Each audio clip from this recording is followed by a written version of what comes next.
through some of the misconfigs around AWS services.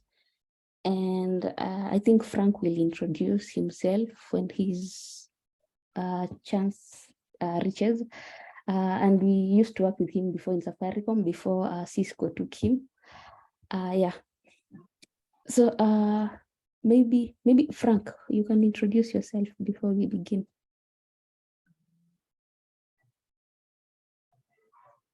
Sure. Okay.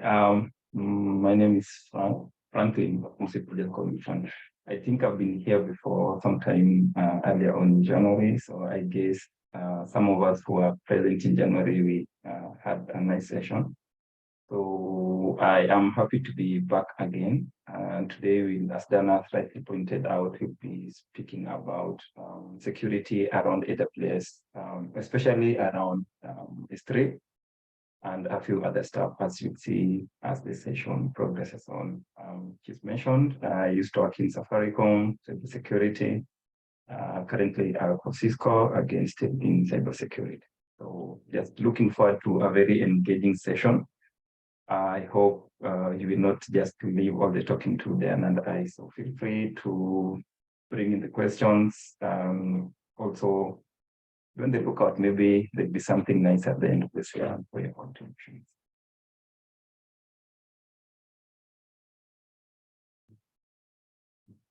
Yeah, then I think we can proceed. Okay, so you can share your screen, I think. Right, I took it all. I can Adeline, do you have? Okay, I don't have the slides open, and I'm just going to mute.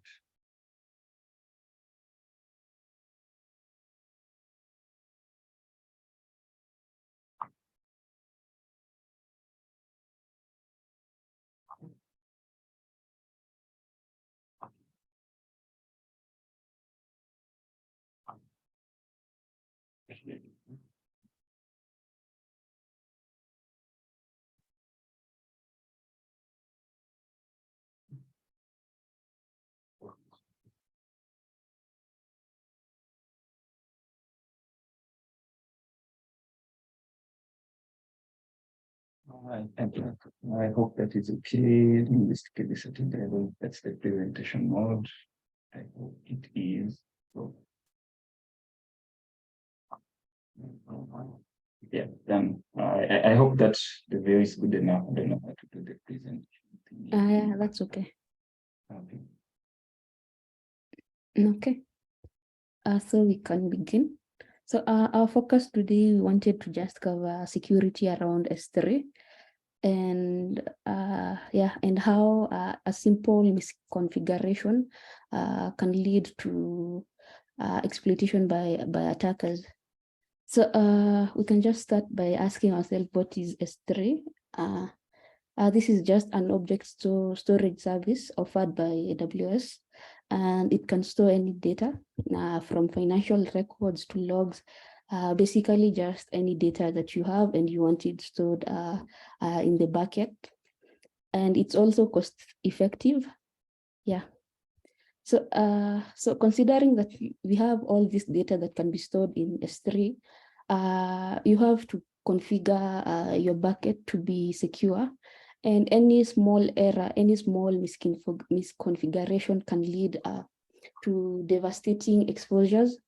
And it's normally a giant loophole which attackers use to gain access, even just leak client data or your data. So, and if we look right now, we have these data privacy concerns. A lot of organizations are trying to find ways to securely store their data. And if you're storing your data in the cloud, the policies even change, especially because the data is outside the country. And with the Kenya Data Protection Act, you have to ensure that this data is correctly secured and it does not expose any PII data. So in our case, we want to see how you can identify a misconfigured bucket. So there are tools online, a number of tools. There's one, Lazy3, a Ruby script. You just run it and you run it against the site that you want to find the S3 buckets, and it will give you the list. So there are a number of tools. That is just one of the many tools that you can use. So once you, as an attacker, runs that tool, they will identify your file storage, which in this case will be the AWS S3.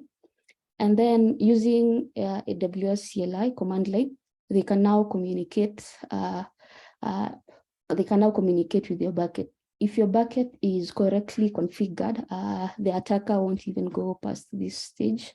They won't be able to get access to your bucket. But if your bucket is misconfigured, you'll find they'll find a way and they'll be inside. So whatever data you've stored in that bucket is at risk of exposure. So I think we can move to the next slide, Frank. Yeah, so I wanted to cover just some few misconfigs, and the first one, which is the most common, is just allowing public access to your bucket. And by default, when you create any new bucket, it doesn't allow public access. AWS has put that as the policy, such that when you will be enabling your bucket to be public, it is you, the user, that chose your bucket to be public. And based on AWS's shared responsibility model, there are some things that have to be done by the customer and some have to be done by them. So they will provide you a secure bucket with the infrastructure which is secure. Then it's up to you now to configure the bucket correctly. So when we say a public and private bucket, what do we basically mean? So a public bucket, it's a bucket can list its content to any user that accesses. So you'll find you have this S3 link with the bucket name. So if you try accessing that bucket, it will list its content. And then a private bucket is one which the content can only be listed by certain S3 users. And immediately, any public bucket that is allowing its content to be listed, it will do so in XML format. And yeah, I think in the next slide, we just have an example just showing what a public bucket listing the contents looks like. So I hope this is visible to everyone.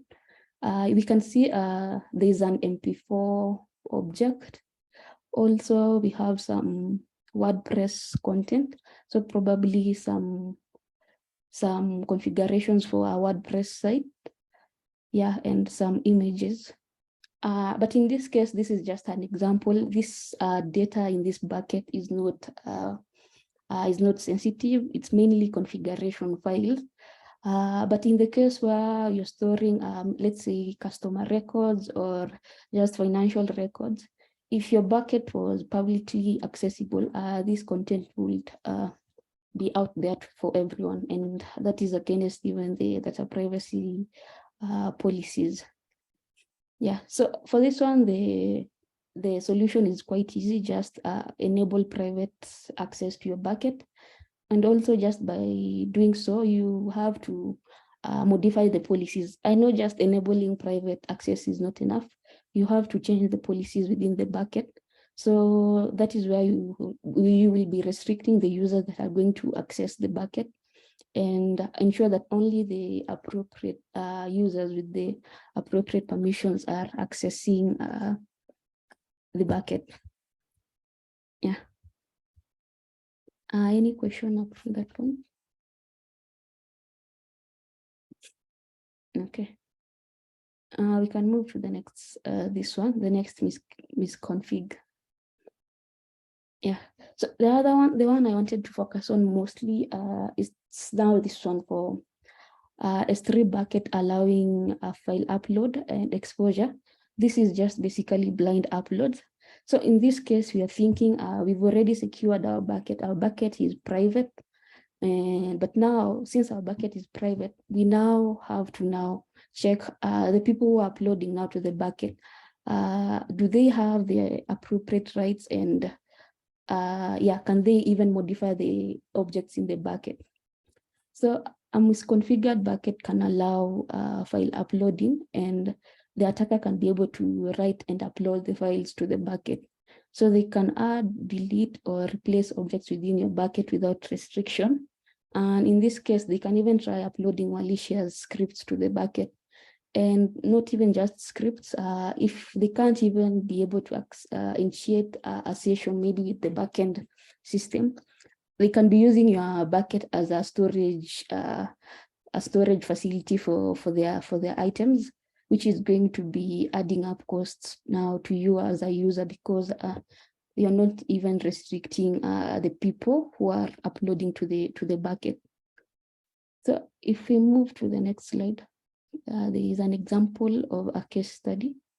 So in this case, this is an example of file upload using a pre-signed URL. And on this URL, we're using a GraphQL endpoint, an authenticated GraphQL endpoint.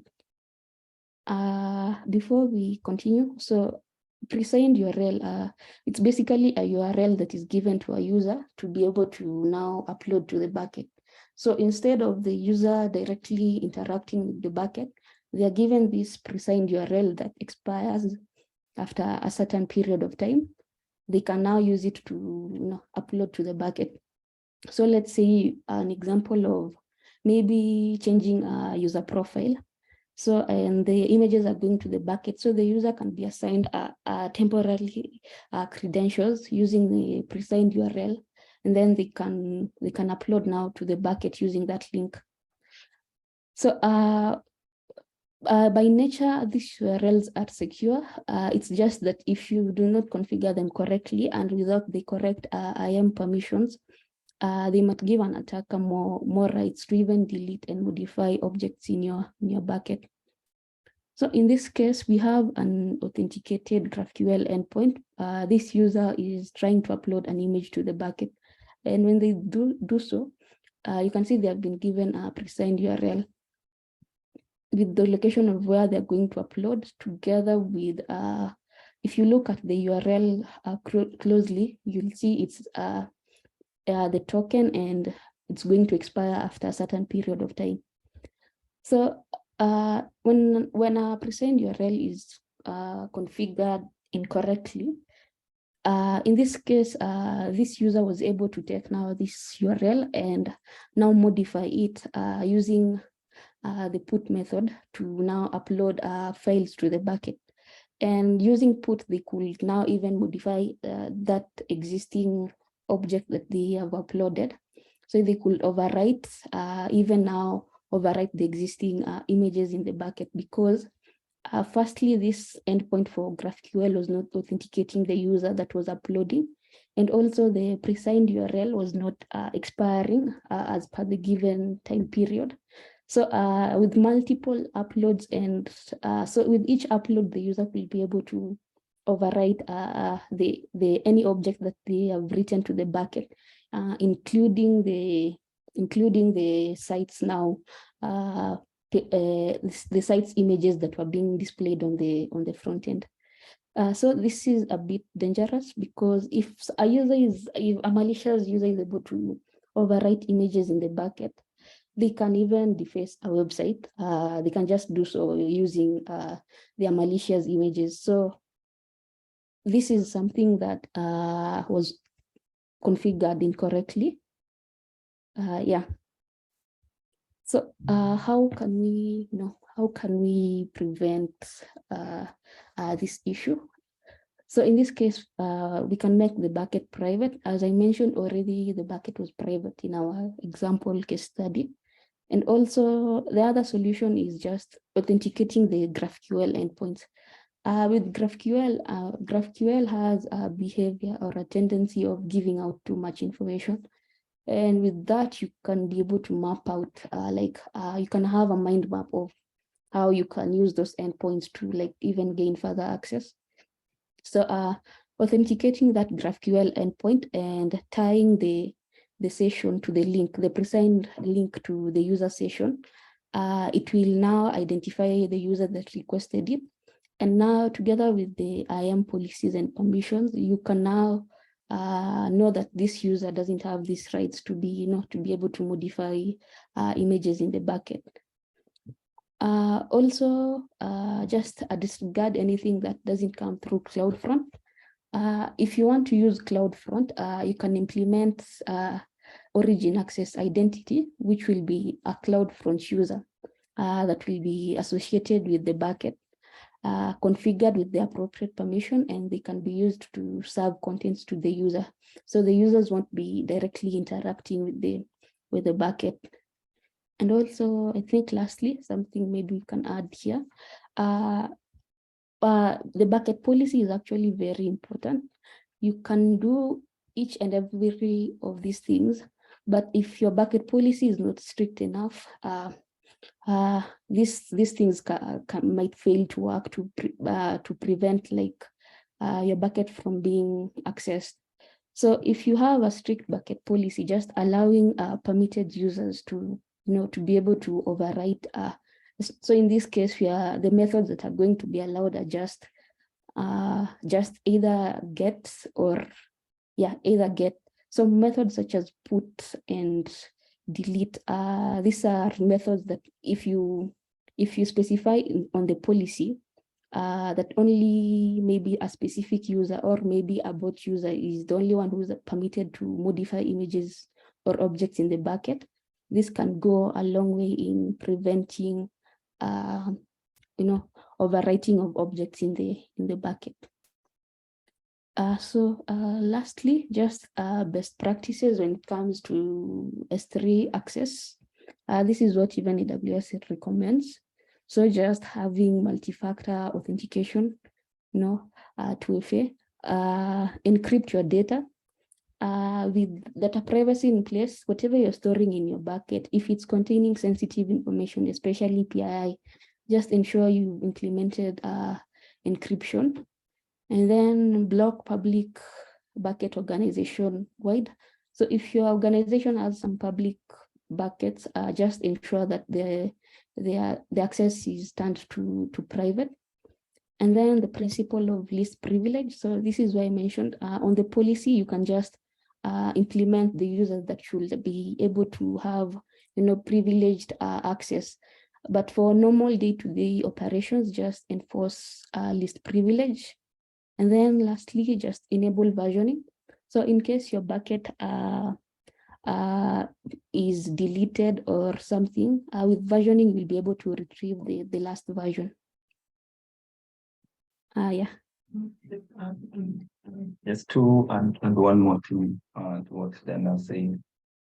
On top of all this, if you look at IAM, Identity and Access Management, there's one thing that is usually known as SCPs, so Service Control Policies, whereby you can actually implement that you can restrict what people can do at an organizational level, at an OU level. So most organizations again you find that perhaps they have an SCP that prohibits somebody from spinning up an S3 bucket that is not encrypted by default,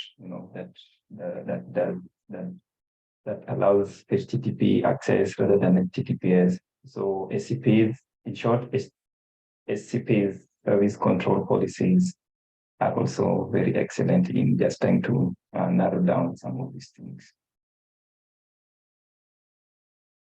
Yeah, so move on to the next slide. Yeah.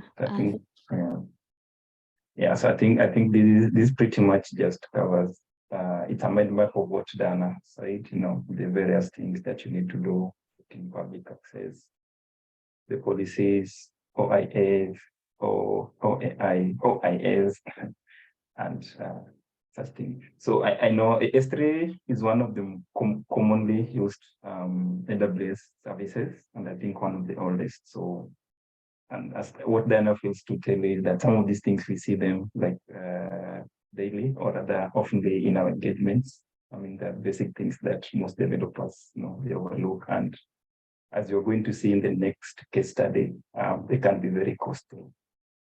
So I think with that we'll move to the next bit, which is server-side request volume. So again, just wanted to have, before then I just do the introduction, I wanted to have this mental picture it's pretty much going to come into context when Dana starts talking about SSRF, especially in context to AWS, specifically to AWS. So we might try to relate it to things that are not AWS, but we're going to try and stick to AWS services and how these misconfigurations of various, permissions and AWS services can lead to some of these very bad attacks. And we are going to also showcase, one case study, something that happened back in 2014, I think so. And we have a demo, and we will try to just squeeze it in time. So,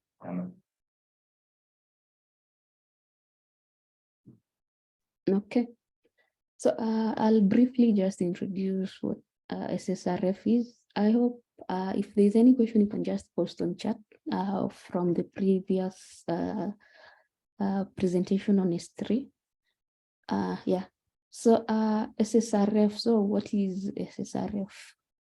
Server-side request forgery.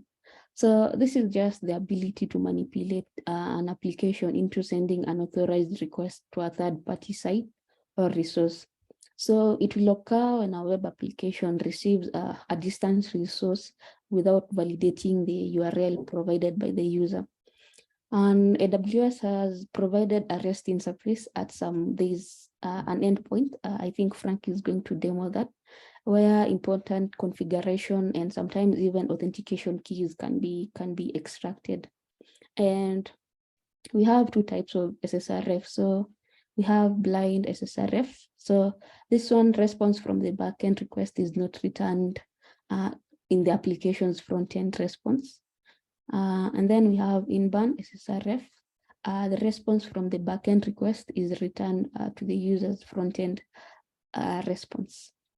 So what are the, next slide, Frank.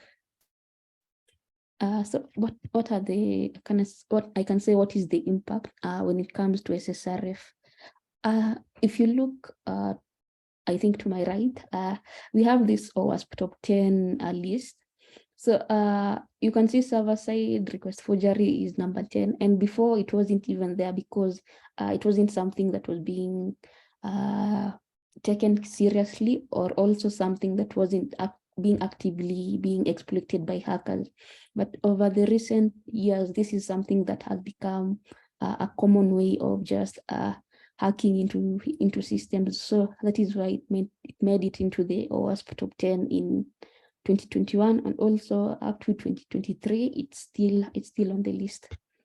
So the security impact, if we look at the CIA triad, what we call in security, confidentiality, integrity, and availability triad, all those three components are going to be affected with SSRF exploit, and it leads to sensitive information disclosure, just scanning even of the internal network, and just getting an RCE, a remote code execution with the backend system, even with the underlying system. And our case study that Frank is going to be talking about is the Capital One attack, where they were even fined in 2019 because about 100 million credit card application forms were leaked to the public. And yeah, this is just because of some simple misconfigurations on their end. So Frank can take it from there. Yeah, all right. So yeah, as Dana slightly pointed, Capital One data breach has become one of those case studies that everybody speaks about in the security world. So, and funnily enough, it's alleged the lady who did she was called, I think, Paige Thompson or somebody. I think initially she worked at Amazon as a software engineer. So one evening she came, I think Capital One was using AWS to, it's a big Capital One, it's a very big company in US and Canada. it's a very big company in US and Canada with over 8 million of customers. As you can see, over 100 million customers were impacted by this data breach. So you can imagine that it was big. And for such a company, you can imagine the amount of resources they're putting in security to try this particular thing from happening, but still it did. So how did this happen really? What happened? I mean, if it's AWS, it's on cloud and everything should be secure, right? Yeah, but it's the little things that people miss sometimes that often, leads to this catastrophic effect. So I'll just refer back to this architecture diagram. And by the way, for reference, all the diagrams and the demos that I'll be using are publicly available on GitHub. You can easily come and deploy it. I'll share this link. You can just easily come and deploy it. The various scenarios you can try to play around with it. It costs like $1 almost per day or per hour if it's running on your AWS account. So yeah. So if you have any problem like trying to set it up, just you can reach out to me. I can be able to help, but I think there are more than enough resources to do this. So this event was so big that over the years, many people have tried to recreate it to use it as a case study. So basically what happened, this is not exactly how it happened, but in the case of Capital One, the architecture could have been like this. So remember what Diana said about server-side request forgery. Ideally, if we have a web application maybe hosted on this EC2 instance, as a user, you should only be interacting with this EC2 instance. Anything beyond here as a user, this is now internal network. You should not be able to interact with this. But if you have a misconfigured, website, or maybe one of your plugins is vulnerable to SSRF, somebody could take advantage of that and be able to get into your environment and access even maybe your database. And you don't want that from happening, because if somebody accesses your database, you have all kinds of problems. Yes. So what happened in the case of Capital One, that they were hosting a web application firewall on an EC2 instance, right here, right above here at the edge, because the essence of web application firewalls, even the AWS WAF, is to try and block malicious layer 7 or even layer 3 attacks right from here. So if you try those SQL injection, whatnot, they'll be dropped right from here. So when Paige did that, so if you come back to the slides, you'll see that she was able to query metadata, for instance, on that AWS instance. So this is usually available at this specific endpoint. So if you go to this endpoint and you know that instance metadata, you can actually query this. And if you query it, just as simple from AWS CLI, you can get the metadata. And the metadata is always rich, with information, especially for instance metadata version 1, which is this day, it's really encouraged for everybody to just disable it or update to V2. So if you query that, you could potentially get back, credentials, which you can now use. So what they did, she ran, the instance metadata was enabled. She ran the query, got the instance metadata, read it, and found access keys, AWS access keys, the secret key, session, and and the secret key. So with that, you can just do an AWS configure for those of us who have worked with AWS command line. You do that, and when she did, identity or try to get IAM, get roles, she realized that this instance, this web application firewall, which was here, had administrative access to the entire AWS infrastructure, the entire Capital One AWS infrastructure. So, if you have that and you can assume the role, that's endgame. So that's precisely what she did. Assume the role, enumerated further, found around 700 S3 buckets with terabytes of data that were not encrypted. She downloaded it recursively and leaked that data online. And as a result, Capital One suffered major embarrassment.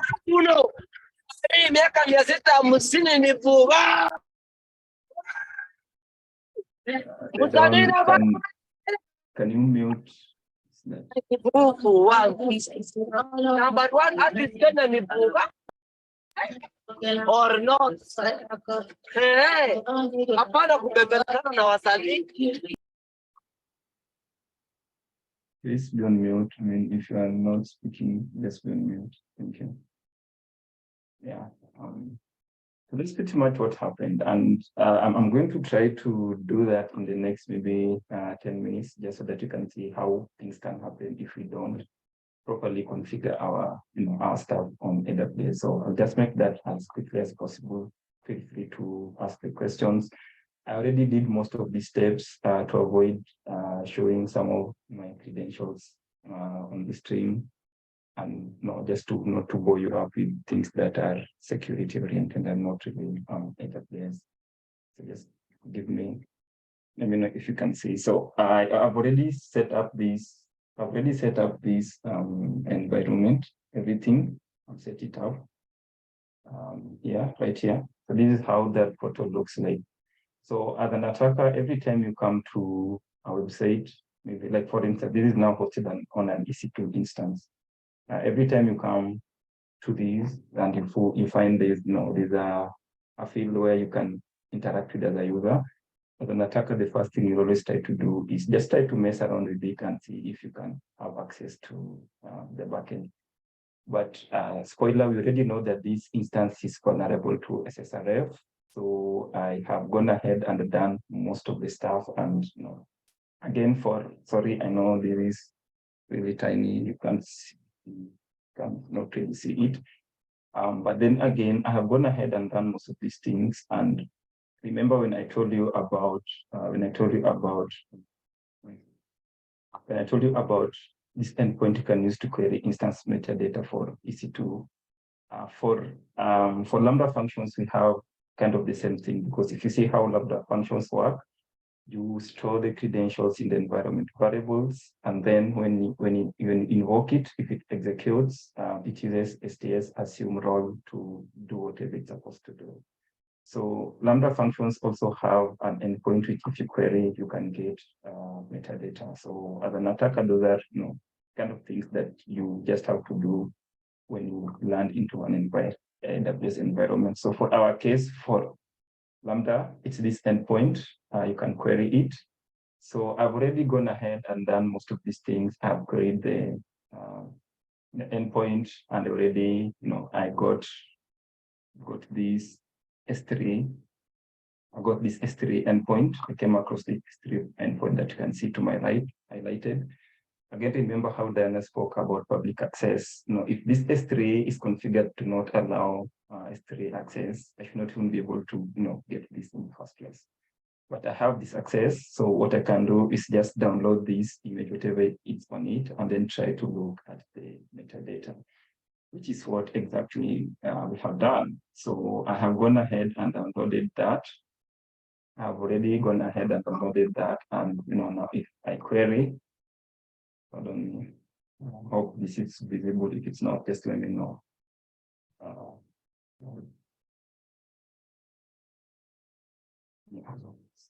Sorry.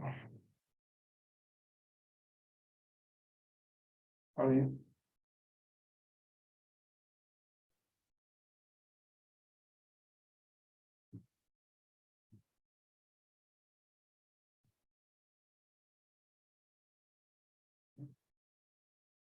Yeah, so I've gone ahead and downloaded that. And now I already downloaded that from my side. So if you can see right now, from that endpoint that we were able to access through that misconfigured endpoint, we're able to query the AWS, the Lambda runtime API. So through that, we are able to get 3 key things.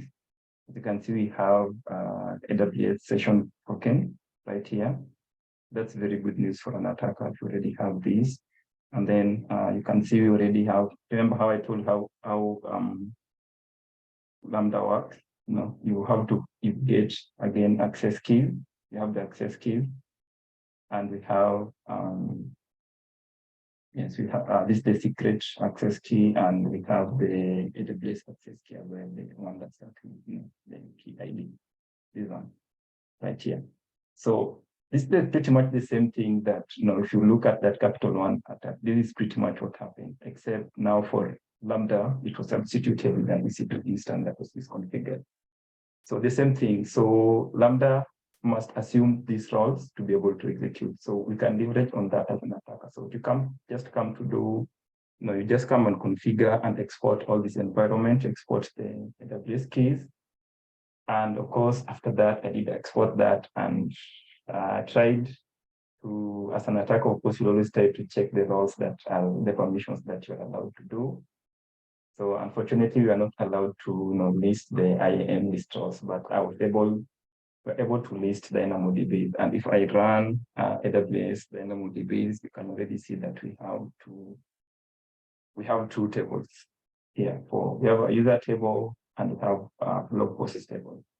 So as an attacker, these are things that are really appealing to you, and you'll be able to, from here, you can even try to check out what else can you read from these tables that you already have right now. By just scanning just a moment, you can try to scan that DynamoDB and see what else is there. So if you have like user data, if you have, if it's just AWS Dynamo.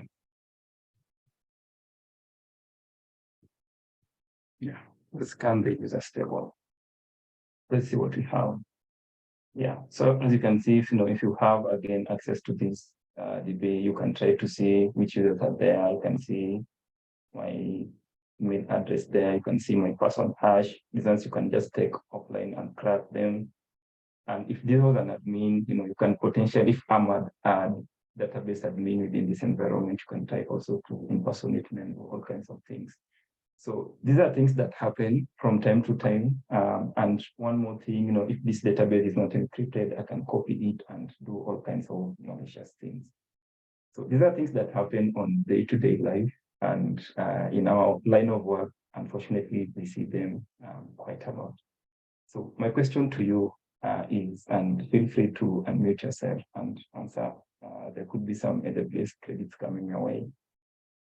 Owing to what we have really summarized at a high level, owing to what I've covered at a really high level, how you can be able to, through just one misconfigured, something is misconfigured here, you can move internally, access a database, probably even get a shell and just add yourself, add yourself as a user, remain persistent, do all kinds of things. You as a developer or as a security personnel on this call, what are some of the things that you can do to try and prevent this from happening? I mean, in the context, of course, of AWS, some of the things that they've given. Just spoiler alert, Dana already spoke about, least privilege. If you look at the Capital One attack, they had a web application firewall here that had administrative access to the environment. In my opinion, web application firewall do not need to have that kind of access. You only need to give it the access that it needs to run. So even if those keys are compromised, they can't be of much use to the attacker. That is one thing that I would do. So my question to you is, what would you do? I mean, with all the services that AWS provides to us, what's the one thing that you found out to try and prevent it from happening? Anyone going once, going twice?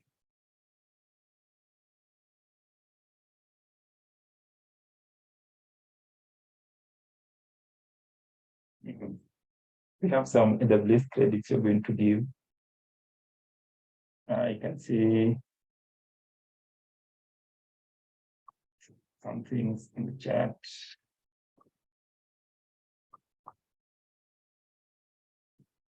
Okay, rate limiting. Okay, that could work. Somebody has said rate limiting, that could work. Of course, yes, if you have distribution, CloudFront, or AWS API gateway. Of course, you can implement rate limiting, but that does not really try to address, our problem. Of course, it will address the problem from maybe a DDoS distributed denial of service attack that could work. Someone has said, LC has said that you can do regular security audits and assessment. Again, correct. How can you do this? Which AWS tools would you use to do this? Anybody else doing security audits and assessment? I can think of Guard Duty, Security Hub, someone has said, again, Stig has said more restrictive SGs and knuckles. And again, okay, I agree with that, and least privilege, of course. Set the bucket to private and encryption. Of course, you can always block public access to buckets. That again is correct. And then you can always encrypt by, implement asymmetric encryption, so that if somebody has access to that data, if they don't have the decryption key, that data is basically useless to them. How about the database? Password policies, patching systems. Again, that is correct. Remember, we spoke about AWS EC2 instance metadata version 1. Yes, you can patch. If you patch properly and enable V2, you will not be able to do this kind of attack. Strong encryption protocols. Of course, AWS prevent, or rather, if you look at another thing that you can use for encryption with AWS is KMS. Very robust, very awesome tool, with the right controls, amazing. And LC, as said, we can use AWS Inspector, AWS IAM Access Analyzer. Yes, so these are really great answers. Adeline, I hope you have seen the people who have contributed. Please feel free to,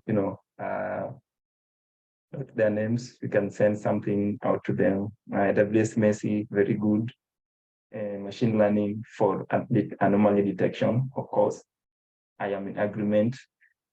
Really awesome answers. Thank you all for, those are really amazing answers. And in fact, it's exactly what I had in mind. Okay, that's quite awesome. Really nice. And again, if you come back to just one moment, let me show let me bring this here. I hope not to reveal anything. So this is AWS has enabled, if you come to identity and access management, they're rolling out something very awesome for identity, IAM Identity Center. So it's the successor to AWS single sign-on. So some really amazing stuff to also help organizations to just try and consolidate the identity architecture, which is always a nightmare. So those are like some of awesome stuff that have been implemented by AWS to help you, as a user. Somebody spoke about Access Analyzer. Again, very awesome. So if you come here to Access Analyzer, as an admin, you can actually see everything that you need to see, the things that, tools that have not been used, things like that. I mean, you can just come and if something has not been used in 90 days, whatnot, number of days, you can just come and, delete them. You can write up rules. And one interesting thing when I was setting up this lab, something that really challenged one thing that I ran into, again, which just speaks to the volume, to the power of IAM, so I had accidentally attached a role to the user that, had a deny option. So whenever I tried to Terraform, deploy, it kept failing. And I could not understand why it was failing. So after 1 hour of trying to figure things out, I came to realize that that is a harder deny policy. And just like that, I was not able to do. So IAM policies, very important, be it the bucket policies, be it the IAM policies, be it the ACPs. those are very things that we need to try to always have in mind while always developing our staff. So one favorite quote of mine is from Dr. Vanna, the CTO from Amazon. Usually says that when it comes to encryption, if you're dancing, dance like no one is watching. Just dance, nobody's watching. But when it comes to encryption, encrypt like everyone is, because at the end of the day, we are all in the business of trying to protect our assets, our company's assets. And if you don't do it rightly, and sometimes people forget and whatnot, but these are some of the most common misconfigurations in AWS that can be exploited by people. So just again to recap, always try to ensure these things. If somebody has a question, she can speak directly. Sorry. Good afternoon, everyone. I have a question. This is Frank. Yeah. Can you just go back to the architecture diagram? I have a question there. So you have said that the company used C2 instance towards the web application file, right? Yes, yes, so yes. I think with the current configuration that AWS offer, we can associate our work with the load balancer so that we can, because I think we can't host our on its instance. I didn't hear that correctly. So we can just point, we can just associate our load balancer with the web application firewall, and that one can also help preventing an attacker to get closer even to our access. We will be blocked even before getting the load balance. So yeah, I mean, I don't know what can you say as an expert. Yeah, I mean, bear in mind, this is like a 10-year-old attack. It's an attack that happened almost back in 2014. So back then, things were not as they are.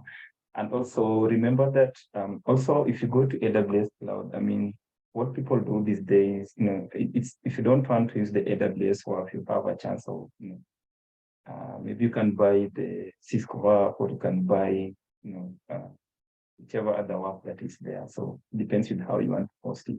But I do agree with what you say that the web application firewall should come even before the load balancer. So again, it depends with the architecture. I mean, at the end of the day, what we're trying to illustrate here, I mean, it's a misconfiguration. So this architecture could be vulnerable, intentionally vulnerable, to try and emulate what happened. But I think I do agree with you. I mean, if you look at it, even the cloud fraud should come even before the load balancer. So that something just comes after. The only traffic that should hit the load balancer is legitimate traffic. So every other thing should be dropped before we hit the load balancer. But bear in mind, I was just trying to illustrate what happened without the exact architecture, so to speak. But that's okay. Yeah. So I think we are at the top of the hour. If I'm not wrong, we have like 5 minutes left, so we can take more questions. If there are no questions, I can hand it over to Adelaide. So if anyone has any questions, please just feel free to ask. Okay. Frank, before you hand it over to Adelaide, I have a point to add. If you go to S3 bucket, currently they said that by April this year, all the block public access that currently was denied, it will be enabled by default. The object SQL will be disabled by default. That will help to implement the principle of least privilege in your S3 policy. So maybe there's someone who used to create a bucket before April, and he knew that when you create an S3 bucket, it will have that setting of block public access by default. But I just want everyone who works with S3 to have that in mind if maybe someone doesn't do that. Thank you. Yeah, I mean, though, I think I saw that. I was wanted to look for the link. If you have the link, you can also just drop it in the chat. Maybe people can go and read about it. But I think I did see that. I mean, I think AWS is constantly rolling out some amazing stuff. Security Lake, for instance. Inspector right now can even scan Lambda functions. It's really amazing stuff. And we always try to catch up with the security blogs and be up to date with what everybody's introducing. But let's say has a good point there regarding S3s. Yeah, so if there's no question, I think Adelaide, I'd like to hand it back over to you. Just thank you all, everyone, for your participation and making this interactive. So on the line, then just thank you. Thank you. Thank you so much, Frank, for the insightful information and the session that you have had. I'll request you to share the GitHub link and the resources. Okay, I'll do that. Yeah, I'll do that. Sorry, I'll do that. I'll also add them on the presentation and share them with them. Okay, thank you. So on the call we have Tony. Hi, Tony. Hello, Adeline. Yes, you can say hi to us. Hi, everyone. Apologies, I was not able to join. Went to the village, so I've just decided to join via the phone. Yeah, but I've enjoyed the bits which I've followed up, and yeah, thanks for everyone who made it to do the presentation. And next time I'll make sure like I'm not going to be not like I will avail myself. Sorry. Okay, thank you so much. Thank you, Diana, for the session too. And at this moment, I'd like to let us all turn on our videos. Frank, you can stop the presentation. I think I have. Okay.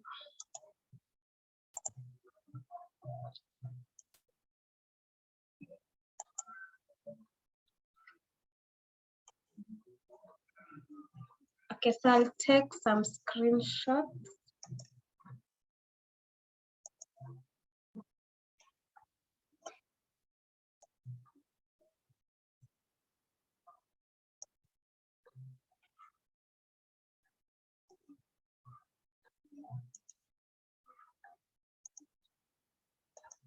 You can also take on your end. I've clicked on them.